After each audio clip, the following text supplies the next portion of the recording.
Alhamdulillahirobbilalamin. Puji dan syukur kita panjatkan kepada Allah SWT. Salawat dan salam kita panjatkan kepada Nabi Muhammad SAW. Terima kasih teman-teman semua sudah kita bersama-sama bergabung dalam melakukan pelatihan desain alur ya, desain alur kegiatan yang dilaksanakan oleh guru-guru PKIP Umat. Teman-teman, sebelum kita mulai, mari kita buka dengan basmalah. Bismillahirrahmanirrahim. Oke, insya Allah hari ini pelatihan kita diharapkan semuanya bisa aktif ya. Jadi silakan berdiri semua. Silakan berdiri. Berikutnya saya berikan kepada Umi Nisa. Silakan Umi Nisa. Umi Nisa jawab. Saya Umi Nisa, guru ya. Sesuaikan dengan pribadi kita masing-masing ya. Jadi yang lucu, yang ceria, silakan. Tapi dengan gayanya. Kalau saya kan minta kan semangat, gurunya semangat. Nanti Umi Nisa terima. Terima kasih Umi Nisa, guru yang semangat. Berikan kepada Umi Nisa. Terima kasih Umi Nisa yang semangat. Saya Anissa, guru yang selalu gembira. Oke, saya berikan kepada Silya. Oke, terima kasih pada Umi Nisa yang semangat. Saya Umi Lia yang tidak. Oke, terima kasih kepada Umi Anissa yang gembira. Selanjutnya saya Umi Lia yang ceria. Masing-masing ini sebutkan. Ini Mimita, Minisa, Umi ini, Umi Lia. Ya, apa nanti apa jadinya? Oke. Berarti dari saya terakhir. Boleh terakhir terserah. Tidak mau siapa silakan ininya. Ya, selanjutnya saya serahkan. Perkenalkan, terima kasih kepada Umi Sinta yang lucu, Umi Lia yang ceria, Umi Anissa yang gembira, dan Umi Lita yang semangat. Perkenalkan, nama saya Umi Siska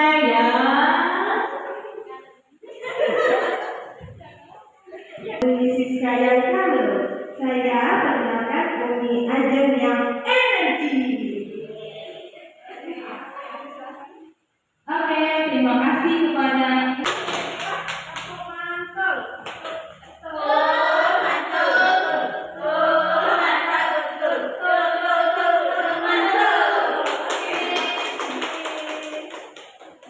terima kasih teman-teman semua dalam saat ini. Terus ditulis ya, selain boleh digambar, boleh ditulis. Nanti setelah itu kita semuanya sudah.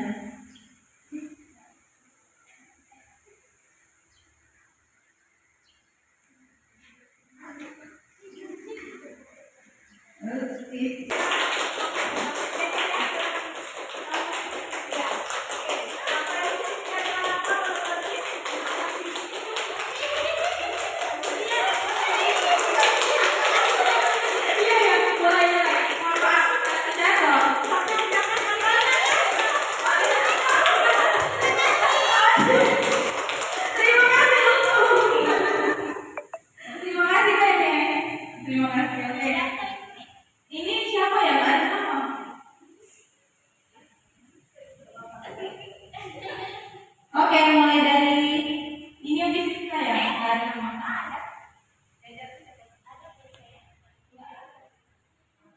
Umi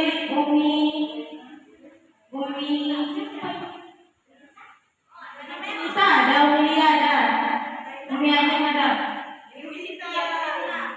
yang merah, Umi Sinta. Oh iya. Tertawa malu selesai bermain game. Tertawa malu. Selanjutnya ini siapa nih? Umi Siska ya? Gak ada. Oh, Umi Siska. Senyum menahan nervous. Menahan nervous. Umi Sari senyum lok-lok. Apa ini artinya? Berbunga-bunga semangat. Terus Umi Lia, perasaan saya hari ini lagi senang dan gembira. Oke, Umi Ajeng sangat senang dan bersemangat. Senang, tertawa, sedikit mengantuk. Oke, sudah selesai. Gelombang. Jadi gelombangnya sendiri kira-kira. Oke, ada yang siap dari kelompok berapa? 1, 2, 3. Menyampaikan pendapatnya tentang alur atau gelombang yang tampil ada di depan ini. Oke? Oke, silakan dari kelompok 3 siapa yang mau menyampaikan ininya? Oke.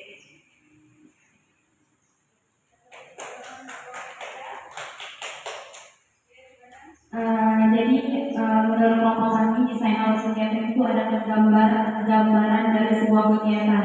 Jadi ketika kita ingin melakukan kegiatan, yang pasti yang pertama ada opener atau pembuka terlebih dahulu. Kemudian setelah dibuka, kemudian kita akan melakukan aktivitas kegiatan yang ingin kita lakukan.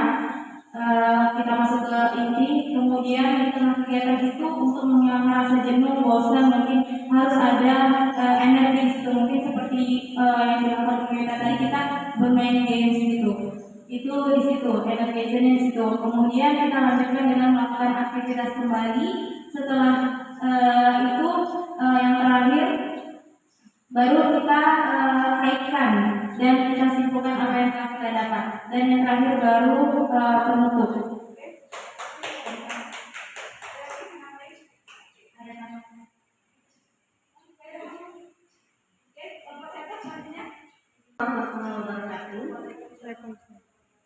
Tadi ya misalnya kegiatan ini ya, untuk opener itu memang kegiatan itu memang harus ada pembukaan. Sudah pembukaan itu memang harus aktivitas yang memang untuk menunjukkan dalam kegiatan itu. Yang ketiga itu energi, memang harus sebagai guru kan harus energi, harus semangat dan juga menyenangkan untuk dalam kegiatan itu. Selanjutnya kembali lagi ke aktivitas lagi. Kesimpulannya itu dalam kegiatan kaitan dan kesimpulan itu memang guru itu memang harus aktivitas kegiatan itu. Ya, ada umpan palingnya sehingga apa yang didapat dari pelajaran itu bisa diterima dari anak itu dan bisa dikaitkan dengan kegiatan di rumahnya.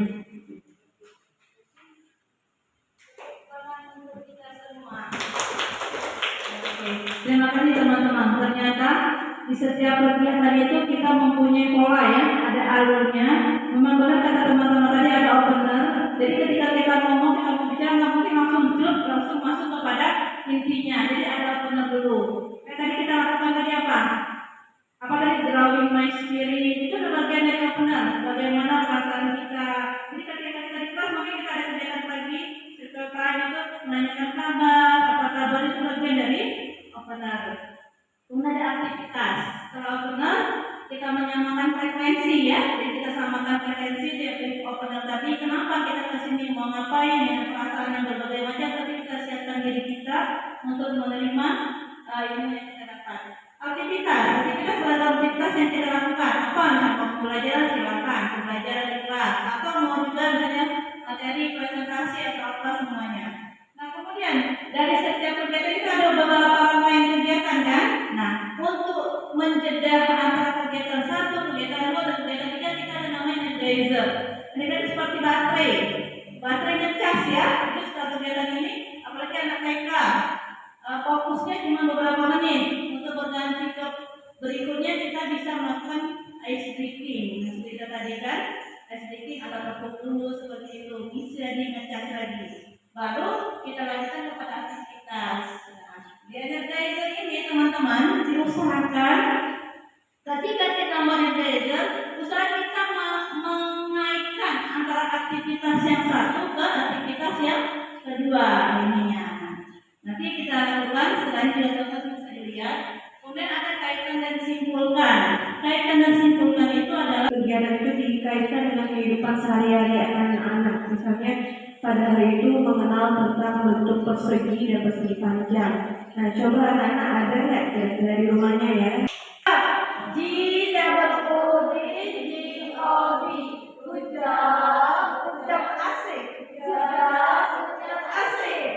Oke, terima kasih teman-teman semuanya. Oke, tadi di sana alur setelah kita pre-opener kita masuk kepada aktivitas. Nah, teman-teman untuk mencapai ADLX active deep learning experience. Jadi kegiatan itu membuat yang bermakna buat anak-anak, buat peserta bermakna, dan itu dalam. Jadi mengalami dalam pengalaman seperti kata Umi tadi, bahwa ketika kita memberikan pembelajaran, anak itu bisa dimanfaatkannya untuk kehidupannya, untuk kepribadiannya. Jadi bagaimana cara seorang guru agar pembelajaran itu bisa benar-benar bermakna. Jadi kenapa? Kita pengen anak-anak itu ketika dapat pelajaran di sekolah bukan cuma sebatas di ruang kelas. Tapi tadi kan seperti mengenal lingkaran kata Umi Ajeng tadi. Berarti di rumah, oh ini bentuk lingkaran, ada piring, ada jam, ada benda-benda yang berbentuk lingkaran. Bagaimana bisa seperti itu? Dan untuk mencapai ajaran itu ada 4 kunci. 4 kunci yang harus kita lakukan. Jadi ketika kita mendesain pelajaran, maka 4 ini harus kita laksanakan.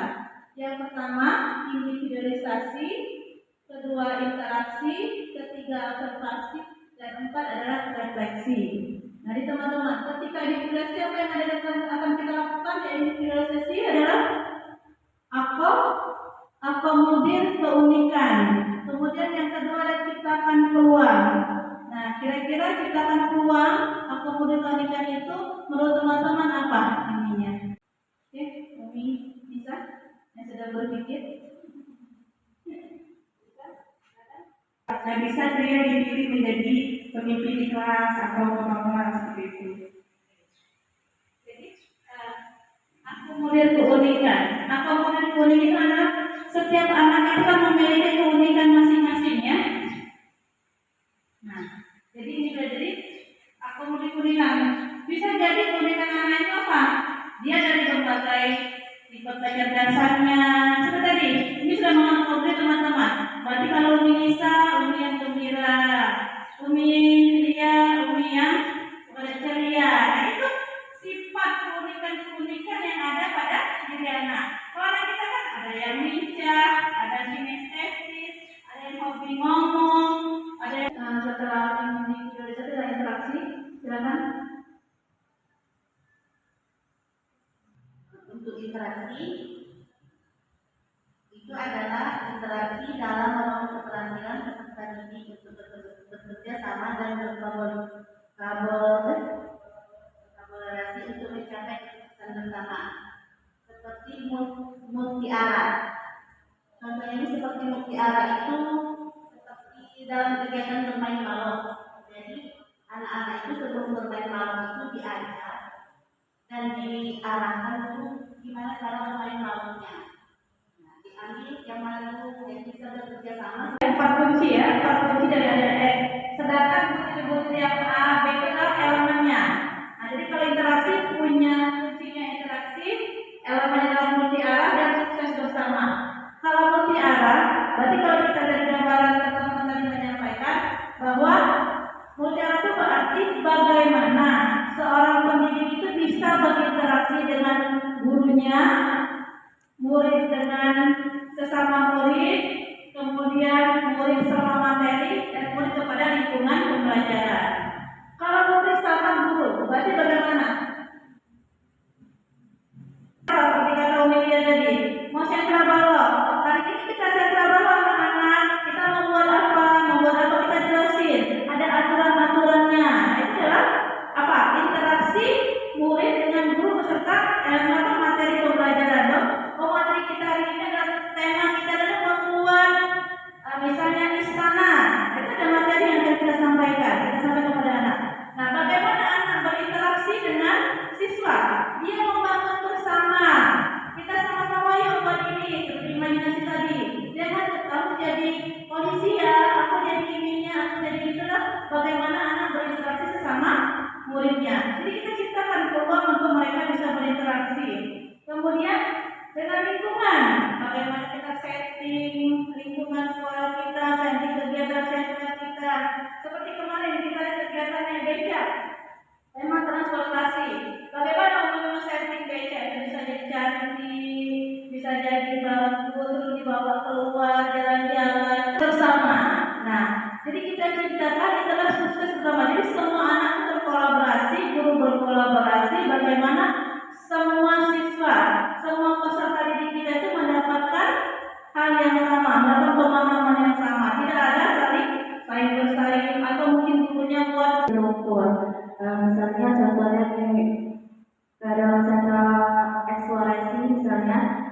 kita menjelaskan kepada anak, oh hari ini kita akan masak sayur ini misalnya.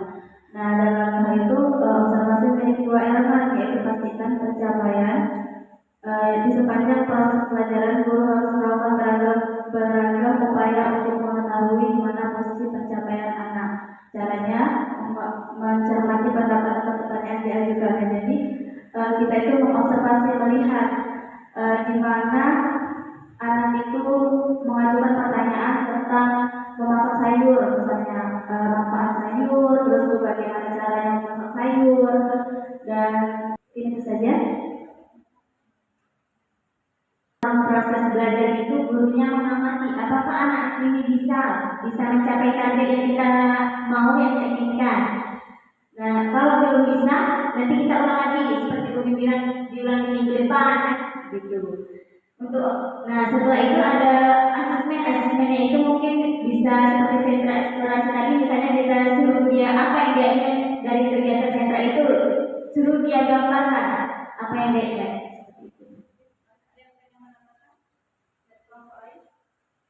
Kira-kira? Oke, jadi bisa kita simpulkan, bisa kita lihat bahwa observasi itu kan bagaimana ya kita mengetahui ya sampai di mana tujuan pembelajaran kita ini sampai ke anak-anak. Jadi mana tadi ada asesmen ya, asesmen yang kita lakukan, dan asesmen itu terukur ya. Ada asesmen, for learning dan out learning.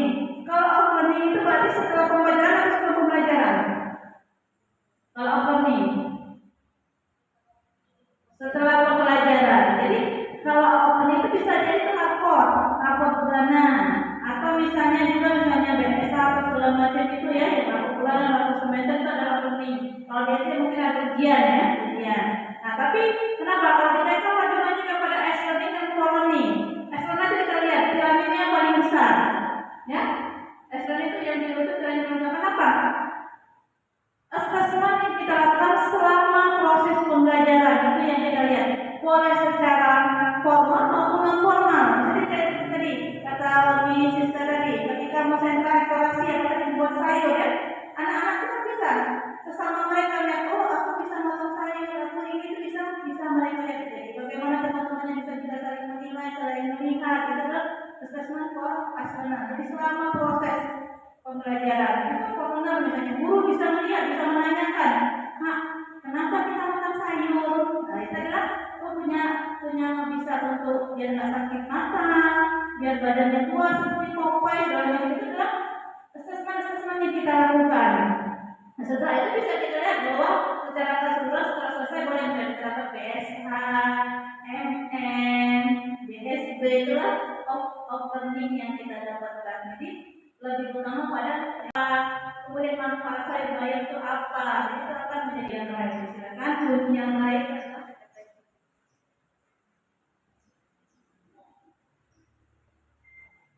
Baiklah, refleksi di sini mengajak siswa mengambil dari pengalaman belajarnya nih. Nah, contohnya seperti sentra imajinasi kan, kita mengajak anak bermain peran profesi, misalkan. Nah, di situ kan kita ajak, misalnya ada kecelakaan, kita perlihatkan tugas-tugas dokter itu apa, polisi itu apa, kita kenalkan juga apa tugasnya. Nah, mereka di sini jadi tahu nih, dokter itu tugasnya mengobati orang, polisi untuk menerbitkan misal ada kecelakaan di luar. Nah, di sini ada dua yang mengambil hikmah tadi kecelakaan gitu. Nah, ketika itu kan anak pertama bersyukur ada pekerjaan sebagai dokter, ada polisi. Contohnya dengan adanya dokter berarti bisa menolong ya. Pertama rasa empati, saling menghargai dan tolong-menolong. Nanti tidak hanya di situ, nanti bisa tindak lanjutnya itu bisa di kehidupan sehari-hari. Anak bisa mulai tumbuh rasa empatinya. Misalnya ada teman yang jatuh, dia langsung laporan ke umumnya, terus atau dia langsung anak-anak kita sudah bisa langsung ambil bubut gitu, udah tahu ngambil bubut itu di mana, berarti kan sudah tumbuh rasa empatinya seperti itu. Jadi di refleksi ini pertama kita mengambil hikmah dari kegiatan yang kita lakukan sama anak, yang kedua tindak lanjutnya di kehidupan yang sehari-hari kayak gitu. Bagaimana kita bertindak untuk menolong orang lain, ada empati yang kita tumbuhkan. Soalnya itu yang kita harapkan. Jadi ketika selesai itu mereka bisa merasakan apa yang kamu rasakan. Oh, aku merasa bahwa aku menemukan iman empati aku. Kalau aku ada orang yang kecelakaan, ada orang sakit, kita harus tolong. Ternyata kalau polisi itu bertugas seperti apa, dokter seperti apa, nanti akan dibawa aku pengen seperti ini, aku pengen jadi orang baik seperti itu. Jadi yang dirasakan. Kemudian tindakannya apa nanti bisa jadi di kemudian hari mereka akan bertindak seperti itu dan bisa dilihat perkembangannya. Itu bagi anak. Dan bagi guru kita bisa lihat bahwa setelah pembelajaran ini kira-kira sampai tidak tujuan pembelajaran itu yang kita sampaikan, outcome yang kita sampaikan. Jadi output yang kita dapat itu sesuai tidak. Kalau tidak berarti kita harus ada perubahan lagi, ada perbaikan lagi ke depannya seperti apa. Itu refleksi yang harus kita lakukan. Jadi untuk menjadikan aktivitas itu menjadi tim ada 4 kunci. Yang pertama individualisasi, interaksi, observasi, dan refleksi. Oke teman-teman, jadi insya Allah itu ada ininya. Sebelum itu coba satu kata yang menggambarkan pengalaman yang berkisar dari pengalaman teman-teman ikut pelajaran beberapa menit ya, beberapa jam ini. Kira-kira ada satu kata yang bisa diucapkan. Silakan. Kata apa yang kira-kira bermakna buat teman-teman dalam beberapa menit kita melakukan kegiatan ini. Ya, dari mana dulu? Dari Ibu Misari, silakan.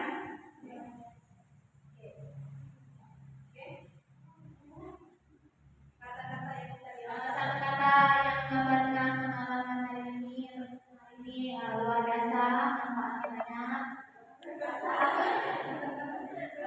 Luar biasa. Sukses. Bermanfaat. Yang menggambarkan apa yang kita lakukan tadi. Kita sudah dapat tadi di slide alur ya, sampai kepada aktivitas nanti. Nah, tapi sedikitnya ini teman-teman silakan buat kegiatan yang menggambarkan yang di slide alur tadi di kertas membagi.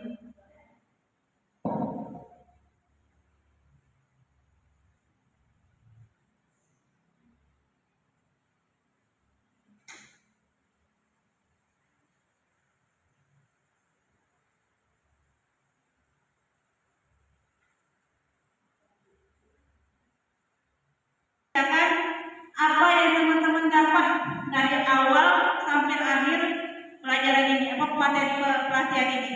Silakan. Oke, silakan teman-teman ceritakan apa yang teman-teman dapat dari awal kita materi pelatihan ini sampai sekarang. Silakan. Kasih waktu dari sekarang satu orang.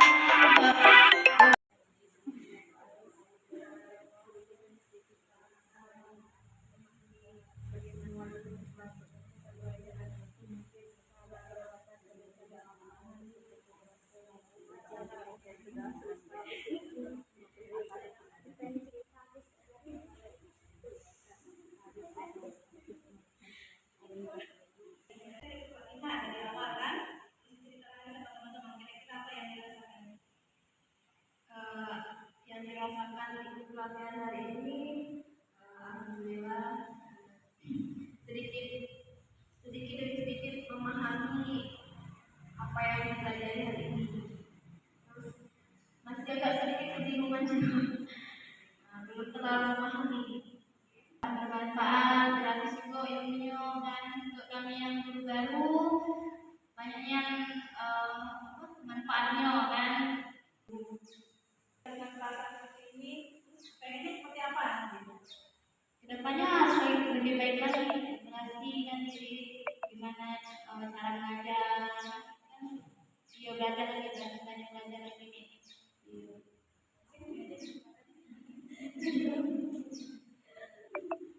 Alhamdulillah baik dari pesan yang didapatkan dari pelatihan pada sore hari ini bermanfaat sekali, benar-benar sangat bermanfaat. Kenapa?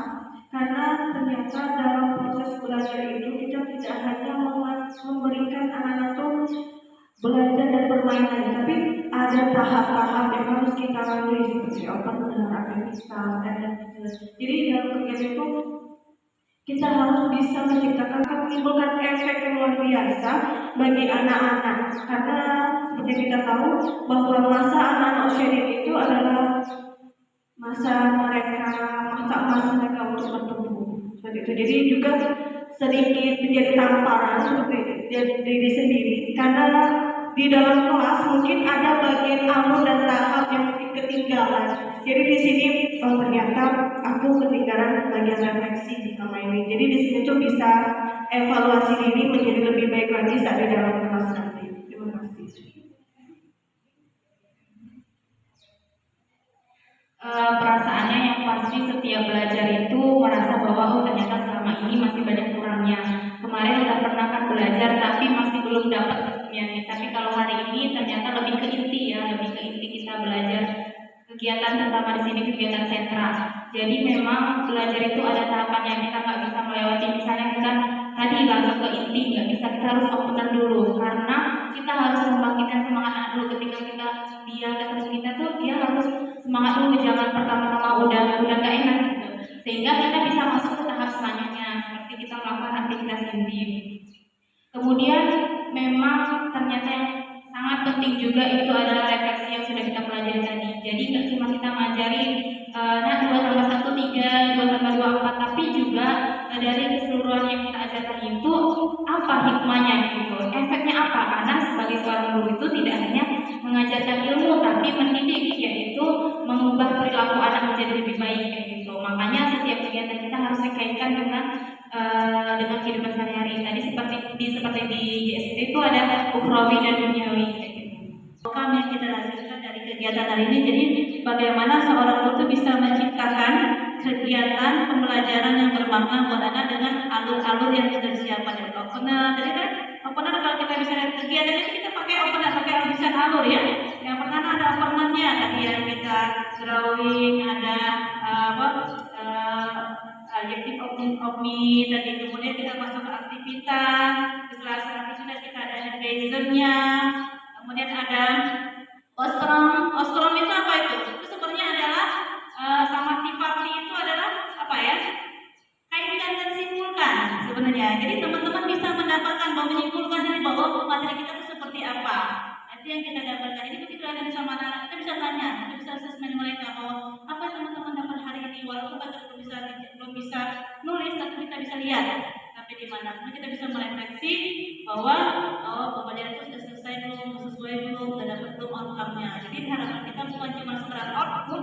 Kalau bukan cuma misalnya pembelajaran memilah 1 sampai 10, dapat anak dia dari 1 sampai 10 bisa memilah, tapi outcome itu adalah nilai tambah yang akan kita dapatkan. Jadi di rumah kita bisa memilah, kalau punya benda bisa 1 sampai 10, kalau misalnya dikasih apa bisa gitu. Nah itu adalah outcome yang kita ingin. Mungkin itu ya teman-teman yang bisa saya sampaikan hari ini, sedikit berbagi dan semoga bermanfaat. Setelah ini nanti kita bisa buat di tempat kerja itu kegiatan atau materi pembelajaran yang bisa menggambarkan alur ya. Silakan mungkin kegiatan di kelas saja mungkin yang lebih mudah ya pembelajaran kita, atau untuk minggu depan lah, kegiatan minggu depan kita buat bisa alur. Jadi kita bisa praktek, outcome-nya bisa praktek di kelas bahwa Senin depan kita bisa membuat pembelajaran di kelas KBM kita dengan memanfaatkan desain yang sudah kita pelajari hari ini. Itu saja, terima kasih banyak atas waktunya. Semoga ini menjadi bermanfaat dari pahala kita untuk menghasilkan tugasnya dan Surabaya yang insya Allah mereka mungkin bisa salah satunya yang membawa menarik kita dari mungkin kita berada di neraka bisa membawa kita pada surga dan juga mengatakan pada mereka ini buku yang mengajarkan aku ini waktu aku masih di TK. Dan amin ya rabbal alamin.